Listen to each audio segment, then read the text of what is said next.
بسم اللہ الرحمن الرحیم۔ السلام علیکم۔ آپ دیکھ رہے ہیں میرا یوٹیوب چینل۔ اب تک آپ نے میرے چینل کو سبسکرائب نہیں کیا تو پلیز سبسکرائب کر دیں، بیل آئکن کو پریس کر دیں تاکہ میری آنے والی ہر نئی ویڈیو آپ کو سب سے پہلے موصول ہو سکے۔ اس ویڈیو میں ہم بات کریں گے جنازے کے ساتھ چلنے کی، نماز جنازہ پڑھنے کی کیا فضیلت ہے، کتنا ثواب ہے۔ حضرت ابو ہریرہ رضی اللہ عنہ سے روایت ہے، رسول اللہ صلی اللہ علیہ وسلم نے فرمایا، جو آدمی ایمان کی صفت کے ساتھ اور ثواب کی نیت سے کسی مسلمان کے جنازے کے ساتھ جائے اور اس وقت تک جنازے کے ساتھ رہے جب تک اس پر نماز پڑھی جائے اور اس کے دفن سے فراغت ہو، تو وہ ثواب کے 2 قیرات لے کر واپس ہوگا، جن میں سے ہر قیرات گویا احد پہاڑ کے برابر ہوگا۔ اور جو آدمی صرف نماز جنازہ پڑھ کر واپس آ جائے، دفن ہونے تک ساتھ نہ رہے، تو وہ ثواب کا ایسا ہی 1 قیرات لے کر واپس ہوگا۔ صحیح بخاری اور صحیح مسلم۔ حضرت ابو ہریرہ رضی اللہ عنہ سے روایت ہے، رسول اللہ صلی اللہ علیہ وسلم نے فرمایا، جنازے کو تیز لے کر جایا کرو، اگر وہ نیک ہے تو قبر اس کے لیے خیر ہے، یعنی اچھی منزل ہے، جہاں تم تیز چل کے اس کو جلدی پہنچا دو گے، اور اگر اس کے سوا دوسری صورت یہ ہے، یعنی جنازہ نیک کا نہیں ہے، تو ایک برا بوجھ تمہارے کاندھوں پر ہے، تم تیز چل کے جلدی اس کو اپنے کاندھے سے اتار دو گے۔ صحیح بخاری اور صحیح مسلم۔ جیسا کہ احادیث سے ظاہر ہے، ان احادیث کا مقصد جنازے کے ساتھ جانے، اس پر نماز جنازہ پڑھنے اور دفن میں شرکت کی ترغیب دینا اور فضیلت بیان کرنا ہے۔ حاصل یہ ہے کہ جو شخص جنازے کے ساتھ چلا اور صرف نماز میں شرکت کر کے واپس آ گیا، وہ بقدر 1 قیرات کے اجر کا مستحق ہوگا، اور جو شخص دفن تک شریک رہا وہ 2 قیرات کا مستحق ہوگا۔ اسی طرح جنازے کو جلدی اپنے ٹھکانے پر پہنچانے کی کوشش کی جائے، تجہیز و تکفین کے انتظام میں بھی بے حد ضرورت تاخیر نہ کی جائے، اور جب دفن کے لیے جنازہ لے جایا جائے تو خواہ مخواہ آہستہ آہستہ نہ چلا جائے، بلکہ مناسب حد تک تیز چلا جائے۔ اگر میت نیک اور اللہ کی رحمت کے مستحق ہے تو پھر جلدی اس کو اس کے ٹھکانے پر پہنچا دیا جائے، اور اگر خدا نخواستہ اس کے برعکس معاملہ ہے تو پھر جلدی اس کے بار سے سبکدوشی حاصل کی جائے۔ حضرت ابو ہریرہ رضی اللہ عنہ سے روایت ہے، رسول اللہ صلی اللہ علیہ وسلم نے فرمایا، جب تم کسی میت کی نماز جنازہ پڑھو تو پورے خلوص سے اس کے لیے دعا کرو۔ سنن ابی داؤد۔ نماز جنازہ کا اصل مقصد میت کے لیے دعا ہی ہے۔ پہلی تکبیر کے بعد اللہ کی حمد و تسبیح اور دوسری تکبیر کے بعد درود شریف گویا دعا ہی کی تحمید ہے۔ رسول اللہ صلی اللہ علیہ وسلم نماز جنازہ میں جو دعا پڑھتے تھے اس کا ترجمہ اس طرح سے ہے۔ حضرت عوف بن مالک رضی اللہ عنہ نے روایت کیا ہے، رسول اللہ صلی اللہ علیہ وسلم نے ایک میت کی نماز جنازہ پڑھی، اس میں آپ نے میت کے لیے جو دعا کی، اس دعا کے یہ الفاظ مجھے یاد ہیں۔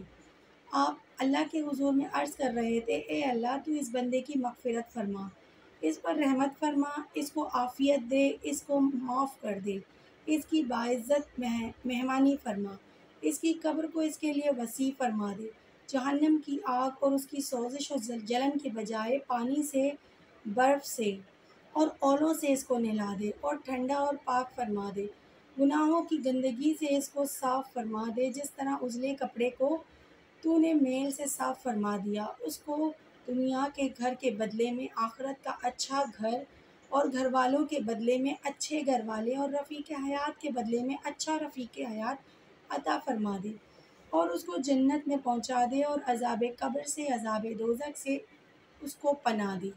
حدیث کے راوی عوف بن مالک صحابی کہتے ہیں، حضور کی یہ دعا سن کر میرے دل میں آرزو پیدا ہوئی کہ کاش یہ میت میں ہوتا، یعنی یہ جنازہ جس کی نماز جنازہ رسول کریم صلی اللہ علیہ وسلم پڑھا رہے تھے وہ میری ہوتی۔ صحیح مسلم۔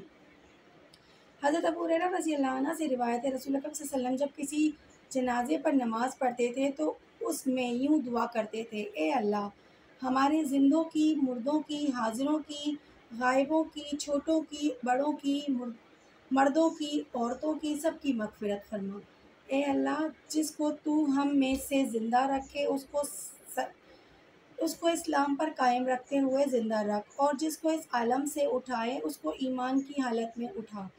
اے اللہ اس میت کی موت کے اجر سے ہمیں آخرت تک محروم نہ رکھ، اور اس دنیا میں اس کے بعد تو ہمیں کسی فتنے اور آزمائش میں نہ ڈال۔ سنن نبی داؤد۔ حضرت واصلہ بن الاسقا سے روایت ہے، رسول اللہ صلی اللہ علیہ وسلم نے مسلمانوں میں سے ایک شخص کی نماز جنازہ پڑھائی۔ میں نے سنا اس میں آپ یہ دعا کر رہے تھے، اے اللہ تیرا یہ فلاں بندہ تیری امان میں اور تیری پناہ میں ہے، تو اس کو عذاب قبر سے اور عذاب نار سے بچا۔ تو وعدوں کا وفا کرنے والا ہے اور خداوند حق ہے۔ اے اللہ تو اس بندے کی مغفرت فرما دے، اس پر رحم فرما، تو بڑا بخشنے والا اور مہربان ہے۔ سنن نبی داؤد۔ نماز جنازہ میں رسول اللہ صلی اللہ علیہ وسلم سے بعض اور دعائیں بھی ثابت ہوئیں، لیکن زیادہ مشہور یہی 3 ہیں۔ حضرت عائشہ صدیقہ رضی اللہ عنہ سے روایت ہے، رسول اللہ صلی اللہ علیہ وسلم نے ارشاد فرمایا، جس میت پر مسلمانوں کی ایک بڑی جماعت نماز پڑھے، جن کی تعداد 100 تک پہنچ جائے، اور وہ سب اللہ کے حضور میں اس میت کے لیے سفارش کریں، یعنی مغفرت اور رحمت کی دعا کریں، تو ان کی یہ سفارش اور دعا ضرور قبول ہوگی۔ صحیح مسلم۔ حضرت عبداللہ بن عباس کے آزاد کردہ غلام اور خادم خاص قریب تابعی بیان کرتے ہیں کہ حضرت ابن عباس کے ایک صاحبزادے کا انتقال ہوا مقام قدید میں۔ جب کچھ لوگ جمع ہو گئے تو حضرت عباس نے مجھ سے فرمایا، جو لوگ جمع ہو گئے ذرا تم ان پر نظر ڈالو۔ قریب کہتے ہیں میں نے باہر نکلا تو دیکھا کافی لوگ جمع ہو چکے ہیں۔ میں نے ان کو اس کی اطلاع دی۔ انہوں نے فرمایا، تمہارا خیال ہے کہ وہ 40 ہوں گے؟ قریب نے کہا، ہاں 40 ضرور ہوں گے۔ ابن عباس رضی اللہ عنہ نے فرمایا، اب جنازہ باہر لے چلو۔ میں نے رسول اللہ صلی اللہ علیہ وسلم سے سنا ہے، آپ صلی اللہ علیہ وسلم فرماتے تھے، جس مسلمان کا انتقال ہو جائے اور اس کے جنازے کی نماز 40 ایسے آدمی پڑھیں جن کی زندگی شرک سے بالکل پاک ہو، اور وہ نماز میں اس میت کے لیے مغفرت اور رحمت کی سفارش کریں، تو اللہ تعالیٰ ان کی سفارش اس میت کے حق میں ضرور قبول فرماتا ہے۔ صحیح مسلم۔ حضرت مالک بن حبیرہ رضی اللہ عنہ سے روایت ہے، میں نے رسول اللہ صلی اللہ علیہ وسلم سے آپ کا یہ ارشاد سنا، جس مسلمان بندے کا انتقال ہو جائے اور مسلمانوں کی 3 صفیں اس کی نماز جنازہ پڑھیں اور اس کے لیے مغفرت و جنت کی دعا کریں، تو ضرور اللہ تعالیٰ اس بندے کے واسطے مغفرت اور جنت واجب کر دیتا ہے۔ مالک بن حبیرہ سے اس حدیث کی روایت کرنے والے مرشد یزدانی کہتے ہیں کہ مالک بن حبیرہ کا یہ دستور تھا کہ جب وہ نماز جنازہ پڑھنے والوں کی تعداد کم محسوس کرتے تو اس حدیث کی وجہ سے ان لوگوں کی 3 صفوں میں تقسیم کر دیتے۔ سنن ابی داؤد۔ اللہ تعالیٰ سے دعا ہے کہ اللہ تعالیٰ ہم سب کی مغفرت فرمائے، ہم سب کا خاتمہ بھی ایمان پر کرے، اور ہمارے نماز جنازہ میں کثیر تعداد میں مومنین شامل ہوں، تاکہ ہماری بھی مغفرت کی سفارش ہو سکے۔ اپنی خاص دعاؤں میں مجھے بھی یاد رکھیے گا۔ اللہ حافظ۔